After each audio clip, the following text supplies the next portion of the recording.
হাসির রাজা, জ্ঞানের রাজা, রসিক রাজা।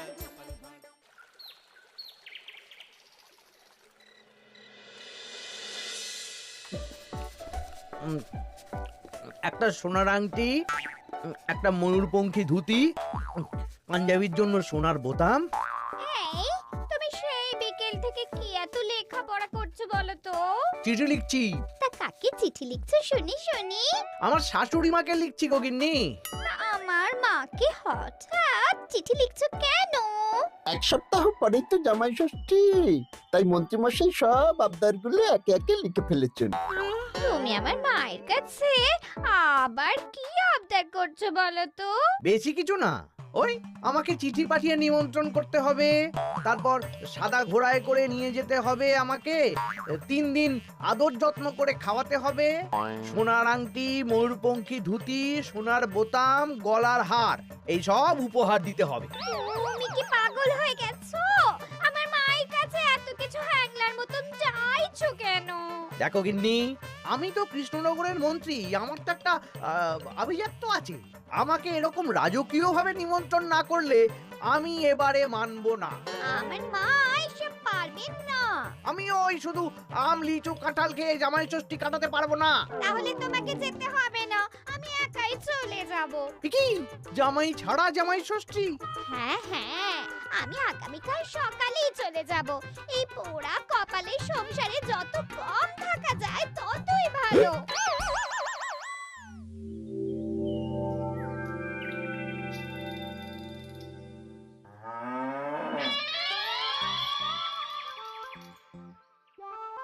এই চলো চলো চলো চলো।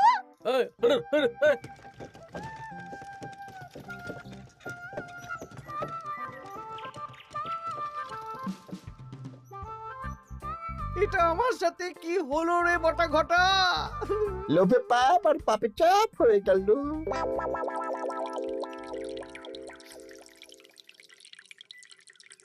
বাহ বাহ, আজ সবাইকেই বেশ খুশি খুশি দেখাচ্ছে। সামনেই তো সবাই শ্বশুর বাড়ি খেতে যাবে, তাই মুখে এত হাসি খুশি ভাব মহারাজ। হ্যাঁ, পরের সপ্তাহেই তো জামাই ষষ্ঠী। তা মন্ত্রী, তোমার কি খবর? আমারও ভালোই খবর। তুমি এত চুপচাপ কেন? আমার জন্য তো আমার শাশুড়ি মা এলাহি আয়োজন করেন, এবারেও নিশ্চয়ই করছেন। কিন্তু গিন্নিমাকে যে দেখলাম আজকেই আপনার শ্বশুর বাড়ি চলে গেলেন, মুখটাও কেমন ভার ভার ছিল। আপনার সাথে ঝগড়া হয়েছে নাকি? এই না না, ঝগড়া কেন করতে যাব? আমি তো গিন্নির সাথে মিষ্টি সুরে কথা বলি। তা গোপাল, তোমার কি খবর? আমার আর কি মহারাজ, এখন তো আর আমি জামাই ষষ্ঠী যাই না, আমাদের নিজেদের মেয়ে জামাই আছে, তাদের নিয়েই ব্যস্ত থাকি। ও, তাই এবারে তারা আসছে তো? হ্যাঁ, আমার গিন্নি তো তাদের জন্য অনেক তো ভাবনা চিন্তা করে রেখেছে। ওই আম কাঁঠাল লিচু তো আছেই, তার সাথে ওই ইলিশ মাছ, কাতলা মাছ, 5 রকমের সবজি, 2 রকমের ডাল, আরো কত কি। বাবা বাবা, বেশ বেশ, তাহলে তোমাদের সবার জামাই ষষ্ঠীতে ছুটি থাকবে। সব কেনাকাটা করতে হবে তো।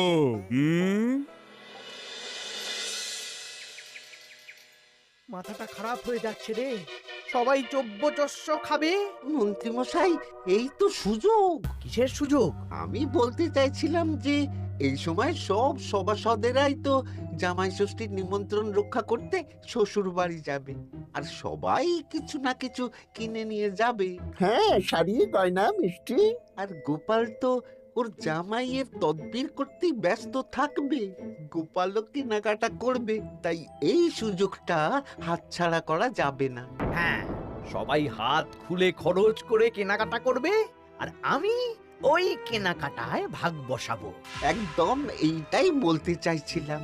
শোন, তোরা শুধু ভাবনা চিন্তা করে নে কিভাবে কুচির কাজটা করা হবে। আমি আগামীকাল রাজসভায় একটু বিশদে জেনে নেব যে কে কি কবে কিনছে। কেমন? বেশ, তাহলে তো কাজ আরো সোজা হয়ে গেল। আমরা সোজা কাজ করব, আপনি মজা নেবেন। একদম।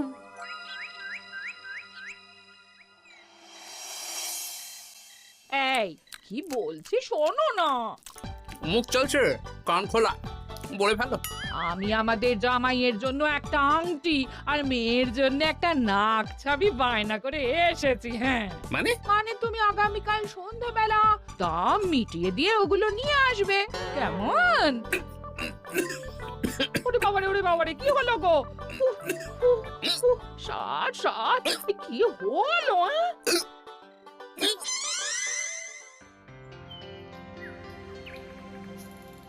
তোমার মুখ ওরকম বাংলার পাঁচের মতো হয়ে আছে কেন? আর বলবেন না মহারাজ, গিন্নি আমাদের মেয়ে জামাইয়ের জন্য একটা আংটি আর একটা নাক ছাবি বায়না করে এসেছে। আজ সন্ধেবেলা আবার সেগুলো নিয়ে আসতে হবে। গোপাল তাই খরচের ভয়ে পাগল হয়ে যাচ্ছে। তা বাকিদের কেনাকাটা কত দূর? আমি ভাবছি ওই আগামীকাল দুপুরেই সব কেনাকাটা করে নেব। ওই শ্বশুর মশাইয়ের জন্য ধুতি, শাশুড়ি মায়ের জন্য ভালো শাড়ি, হ্যাঁ, আর তারপর ওই ফল মিষ্টি আরো অনেক কিছু, হ্যাঁ, সব কিনতে হবে। আমি তো ভাবছি আজকেই কিনে রাখবো, সন্ধেবেলা একটু যাওয়ার আছে। আমি তো বিয়ে করিনি, তাই আমার জামাই ষষ্ঠী নেই। আমি তাই হাত গুটিয়ে বসে থাকবো। আর বাকিদের? আমার মহারাজ, বুঝে গেছি তোমরা এখন থেকেই ব্যস্ত হয়ে পড়েছো। ঠিক আছে, তাহলে আমি এখনই ছুটি ঘোষণা করলাম।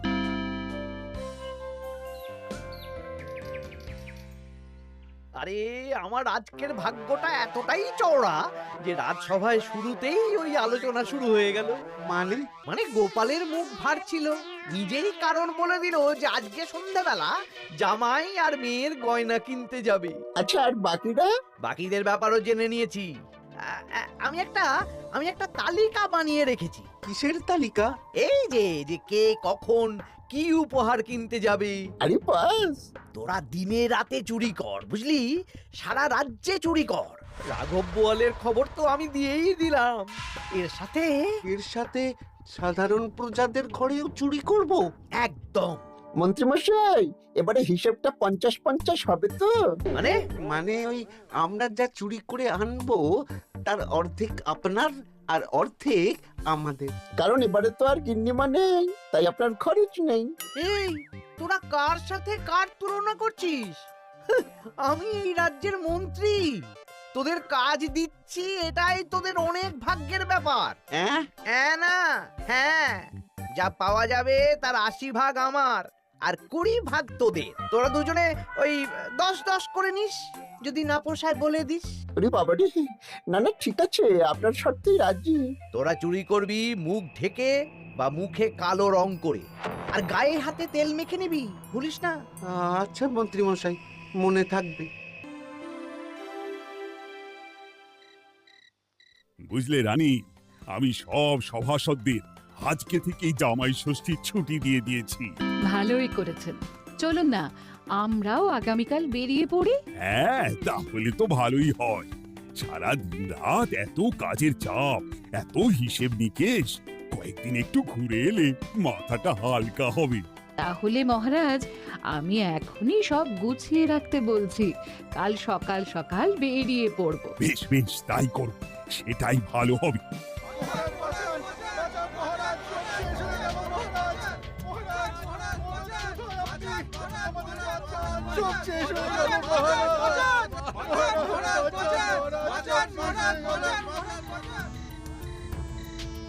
আমি তো আমার শ্বশুরের জন্য একটা পাঞ্জাবি কিনে এনেছিলাম, জানলা দিয়ে চোর শিখ বাড়িয়ে ওই নতুন পাঞ্জাবি চুরি করে নিয়ে পালিয়েছে। আমিও একটু আগে ওই দুটো থলে নিয়ে কেনাকাটা করে ফিরছিলাম, তারপর দেখি দুদিক থেকে দুটো কালো মতন মুখের লোক এলো আর ছোঁ করে আমার হাত থেকে দুটো থলে নিয়ে পালালো। ছি ছি সেনাপতি, তুমি না আমাদের রাজ্যের সেনাপতি, আর তোমার হাত থেকে চুরি হয়ে গেল? দুটো চোরকে ধরতে পারলে না? অনেকক্ষণ ছুটে একটা চোরকে ধরে ফেলেছিলাম মহারাজ, কিন্তু ওর হাতে এত তেল মাখানো ছিল যে যেই হাতটা ধরি অমনি পিছলে পালিয়ে যায়। মহারাজ, আমার তো বাড়ি থেকে দুটো পাতা কাঁঠাল নিয়ে পালিয়েছে, সাথে একটা রূপোর বাটি। ভেবেছিলাম এই বছর জামাইকে রূপোর বাটিতে পায়েস খাওয়াবো, কিন্তু সর্বনাশ হয়ে গেল। বলো কি? আমি তো ভাবছিলাম কালকেই নিজের শ্বশুর বাড়ি চলে যাব, কিন্তু এই পরিস্থিতিতে কি করে আর যাব বলো তো? শোনো সেনাপতি, সবাইকে বলে দেবে আগামীকাল রাজসভায় আসতে, আর রাজ্যে সুরক্ষার ব্যবস্থাও বাড়িয়ে দাও। আচ্ছা মহারাজ। বলি দামটা আর একটু কমাও না। না না না, এর চেয়ে কমে দিতে পারবো না। তুমি যা বলছো তাতে শুধু আংটি হবে, কিন্তু নাক ছাবি হবে না। আরে বাবা, আমার এখন হাত টান অবস্থা, তুমি বোঝার চেষ্টা করো।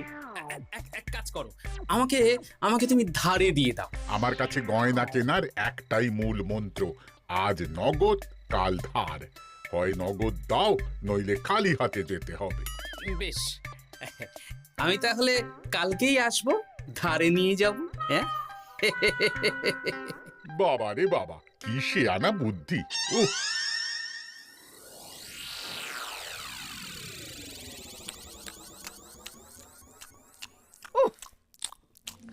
একেই বলে চুরি বিদ্যা বড় বিদ্যা, যদি না পড়ো ধরা। ধরা পড়লেই পড়তে হবে হাতে হাত করা। আজকে সন্ধ্যাবেলা তো গোপালের গয়না কিনতে যাওয়ার কথা ছিল, সেটার কি হলো? ধুর, ও যা কিপটে, ও বলছে ধারে গয়না দিন। আমি তো সাকরার দোকানের বাইরে ঠায় দাঁড়িয়েছিলাম, গোপাল খালি হাতে বাড়ি গেল আর আমিও খালি হাতে চলে এলাম। গোপালের চওড়া কপাল। কিন্তু সুযোগ একবার পেলে আমরা হাতছাড়া করব না। হ্যাঁ, তোমাকে যে এত করে বললাম সন্ধেবেলা জামাইয়ের আংটি আর মেয়ের নাক চাবিটা নিয়ে এসো, তা কথা কানে যায়নি নাকি? ও শেখ রাজা দাম চাইলো, তা শুনেই আমার মাথা খারাপ হয়ে গেল। মানেটা কি? শেখরা বলেছে আজ নগদ কাল ধার, তাই আমি কালকে ধারে নিয়ে আসবো। ওহ, তোমাকে নিয়ে আর পারি না। হ্যাঁ, মেলা কথা না বলে খেতে দাও দেখি। দিচ্ছি দিচ্ছি। তা বলি, রাজ্যের খবর কিছু শুনেছো? হ্যাঁ, কি খবর? এই যে আজকে সন্ধ্যাবেলায় অনেক জায়গায় চুরি হয়েছে। হ্যাঁ, বলো কি? হ্যাঁ গো হ্যাঁ, আগামীকাল তোমাদের রাজসভার ছুটি বাতিল। রাজবাড়ি থেকে লোক এসেছিল, জানিয়ে গেছে। ব্যাপারটা কি? বলছি হাত পা ধুয়ে নাও, খেতে বসো। বলছি দাঁড়াও।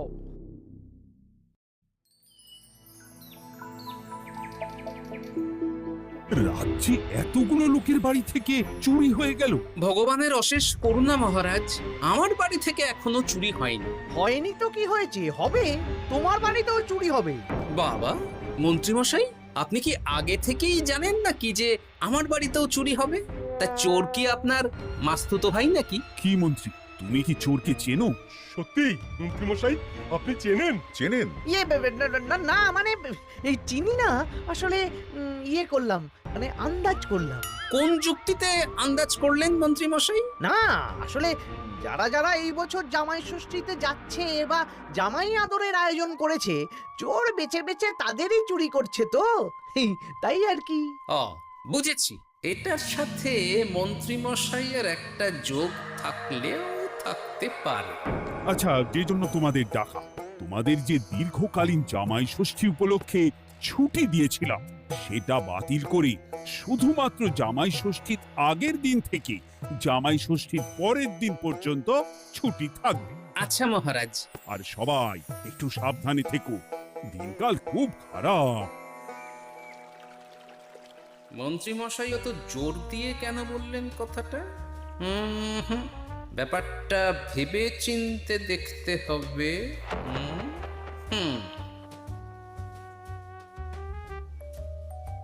এই তো পুটি, এই পুটি, শোন। বলো। বলছি, তুই বাড়ি যাচ্ছিস তো? হ্যাঁ গো দাদু। শোন না, তোর বাবাকে একবার দুপুরবেলা আমার সাথে দেখা করতে বলিস তো। আচ্ছা দাদু, ঠিক আছে, আমি বলে দেব। বেশ, এই তাড়াতাড়ি আসতে বলিস, কিন্তু বেশি দেরি যেন না করে। ঠিক আছে গো দাদু, বলে দেব।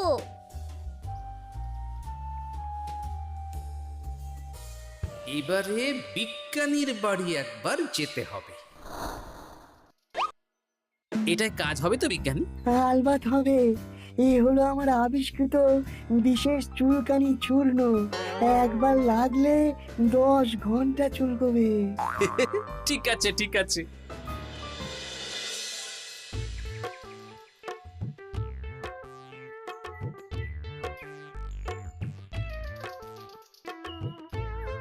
ও গোপাল দাদা, তুমি আমাকে ডেকেছো? হ্যাঁ, শোনো পুটির বাবা, তোমাকে একটা কাজ করতে হবে। বলো কি কাজ? তুমি আজ বিকেলে আমাকে একটা বড় ঝুড়িতে সবজি দেবে। শুধু সবজি না, সবজির সাথে ওই ফল মূল মাছ সবকিছু টাটকা না হলেও চলবে। সেটা আবার কেন? সে পরে বলবো। আচ্ছা আচ্ছা গোপাল দাদা।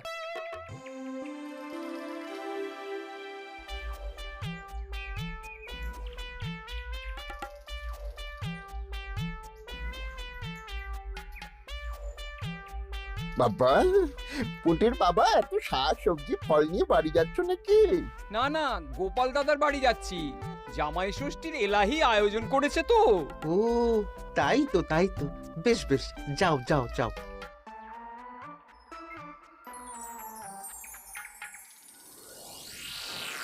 বলিস কি রে?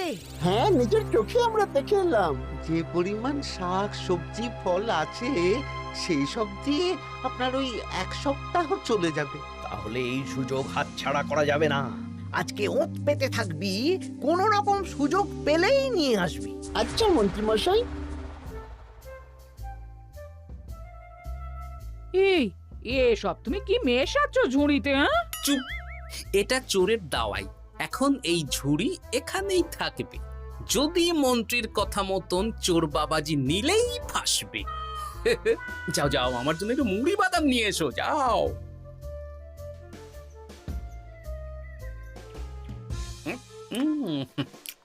আহা, মুড়ির কি স্বাদ!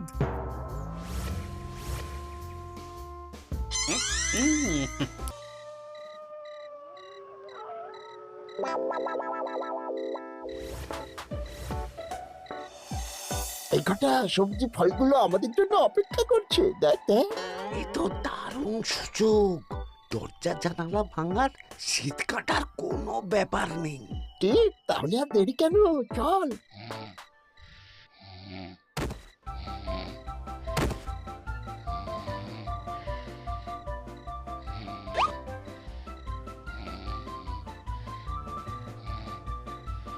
বাবু কি চুল করছে রে?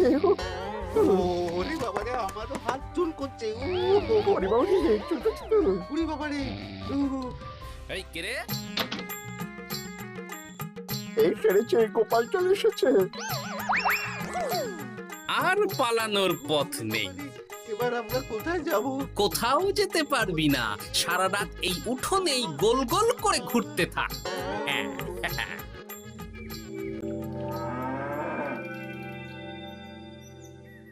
ও এখনো বেটারা এলো না? ওরা ধরা পড়ে গেল না তো? ধরা পড়ে আমার নাম বলেনি তো? না না, আজ আর রাজসভায় যাব না। বলবো বলবো আমার শরীর খারাপ, আমি চুরির কিচ্ছু জানি না। হ্যাঁ,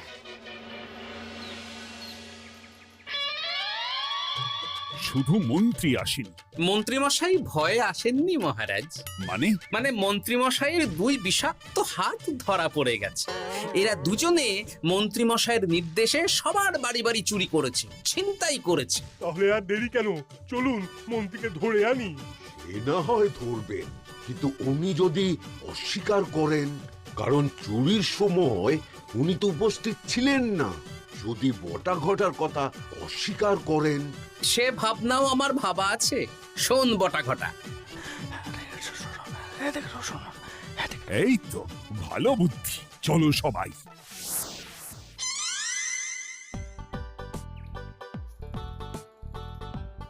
ও মন্ত্রী মশাই।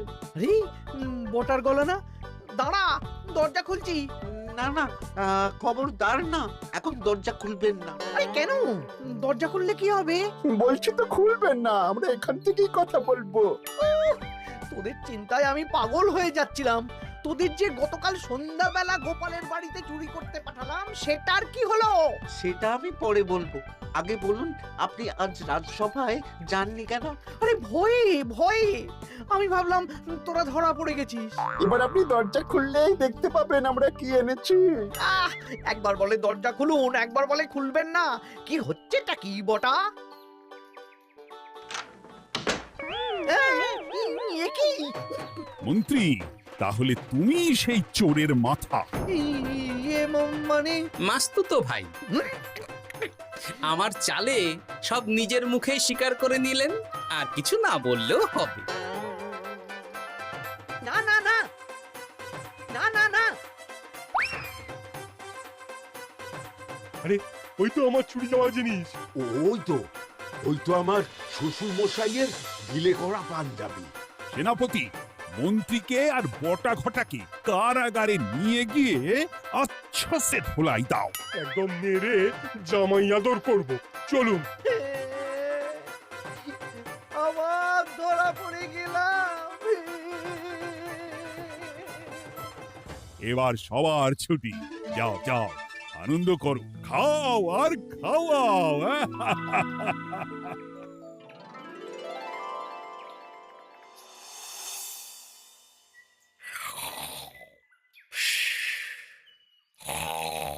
কি গো, বলি বেলা তো অনেক হলো, উঠবে তো নাকি? কাল সারা রাত যা ধকল গেছে, তাই একটু বেশি ঘুমিয়ে পড়েছিলাম। বলি ধকল আবার কি? দিব্যি তো ঘুমাচ্ছিলে। সেটা তুমি বুঝলে তো হয়েই যেত গিন্নি। আসলে সামনেই তো জামাই ষষ্ঠী, তার উপর তুমি যা আয়োজন করেছো, সেটার ধকলেই স্বপ্ন দেখছিলাম আর কি।